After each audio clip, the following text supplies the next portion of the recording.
네, 좋은 아침입니다. 오늘 4월 30일 함께 하나님 주시는 말씀 나눌 수 있도록 하겠습니다.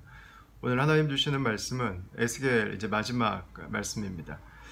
에스겔 47장 13절부터 48장 마지막 절까지 35절까지 말씀이 되겠습니다.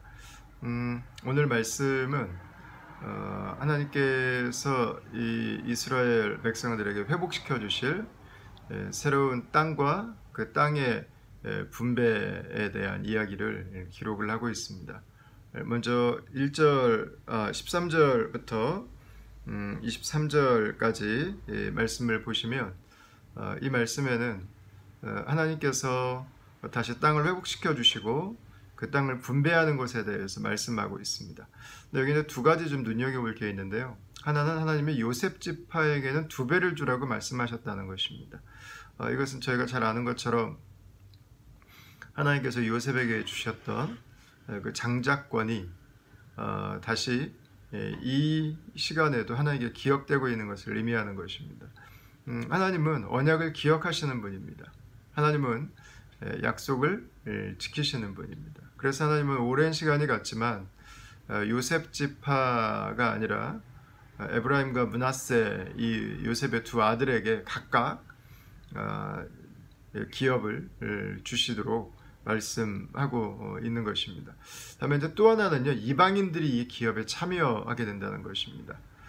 이방인들로서 이 예루살렘에 거하게 되는 자, 이 성 안에 거하는 자들에게는 이 기업이 주어진다는 것입니다. 이것은 저희가 구원의 사건으로 이해를 하면 아주 쉽습니다.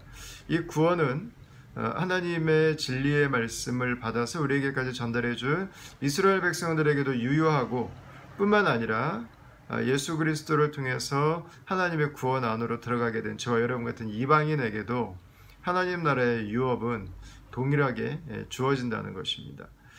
이 땅을 분배하고요, 이 성전에 문이 12개가 나 있게 되는데 그 문 이름이 12지파 이름이 됩니다. 저는 이것이 오늘날 우리 교회가 서 있는 바로 그 자리라고 믿습니다. 문이 나 있습니다. 벽으로 다 막혀져 있지 않습니다. 교회는 세상을 향해서 열려 있습니다. 누구나 들어올 수 있어야 합니다. 누구나 하나님의 은혜를 체험하는데, 누구나 하나님의 은혜를 깨닫고 하나님의 부르심 가운데 반응할 수 있도록 열려 있어야 됩니다. 그러나 동시에 그렇다고 해서 벽이 아예 없어진 것이 아닙니다. 그냥 벌판에 하나님의 선만 거놓으신 게 아니에요.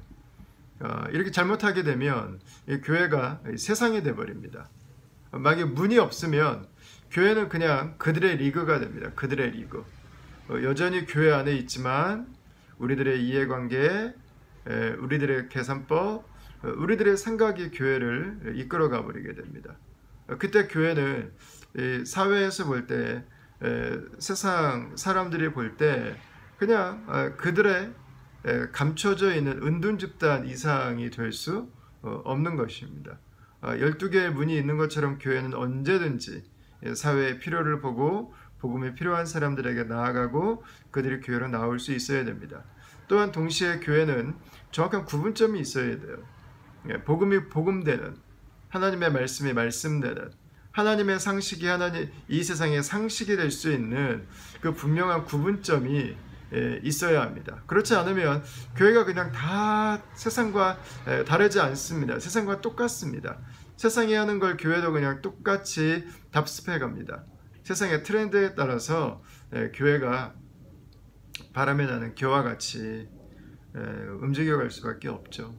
그래서 교회는 문도 있어야 되고 이 벽도 있어야 됩니다.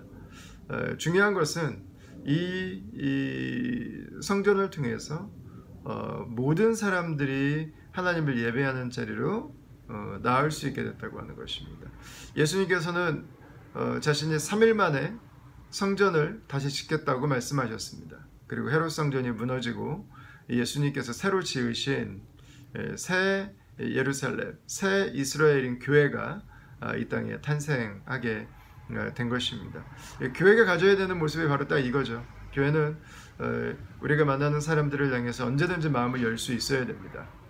그것 또한 동시에 교회는 분명한 복음의 선을 가지고 있어야 됩니다.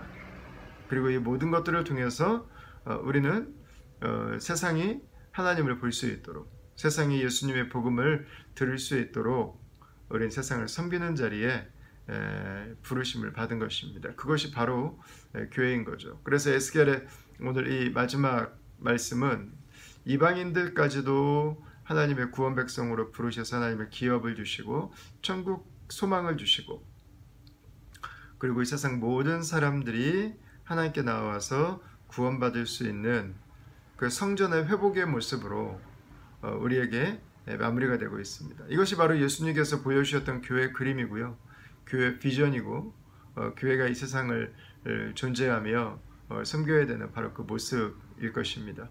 오늘 하루도 하나님의 부르신 백성으로 살아갈 여러분들을 축복합니다.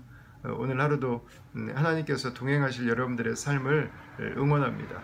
오늘 하루 삶 가운데 하나님께서 언약을 지키시는 분이시고, 하나님께서 오늘도 저 여러분 같은 이방인들까지도 기억하시는 분이신데, 믿음을 굳게 붙들고 살아가고, 또한 동시에 우리에게 주신 구원으로 인해 감사하고, 또 특별히 우리를 교회로 부르신 하나님의 은혜에 감사하고, 우리가 교회로서 주님이 세우신 교회에 합당한 모습으로 오늘 하루도 자라가는 그런 귀한 복이 있게 되기를 주님의 이름으로 축원합니다. 잠시 한번 기도하겠습니다.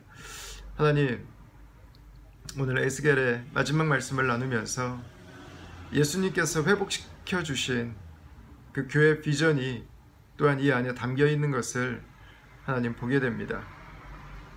우리 이스라엘 백성들에게 하나님의 언약을 지키시고 기억하실 뿐만 아니라 우리와 같은 이방인들에게까지 하나님의 놀라운 구원의 복을 허락해 주심을 감사합니다.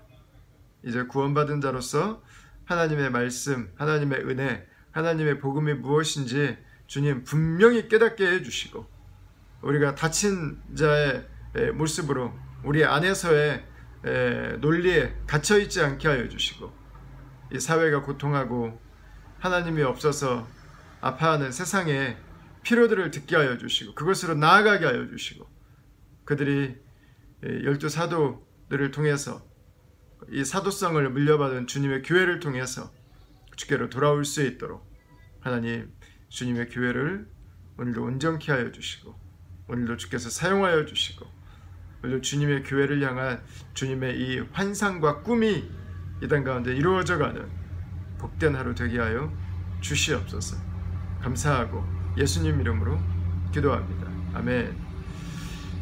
사랑하는 다음가족 여러분, 오늘 하루도 예수님의 이름으로 승리하고 우리를 부르신 그분의 교회라고 하는 그 이름에 합당한 은혜를 구하며 살아갈 수 있기를 바라겠습니다. 오늘 여러분 건강하게 사세요. 감사합니다.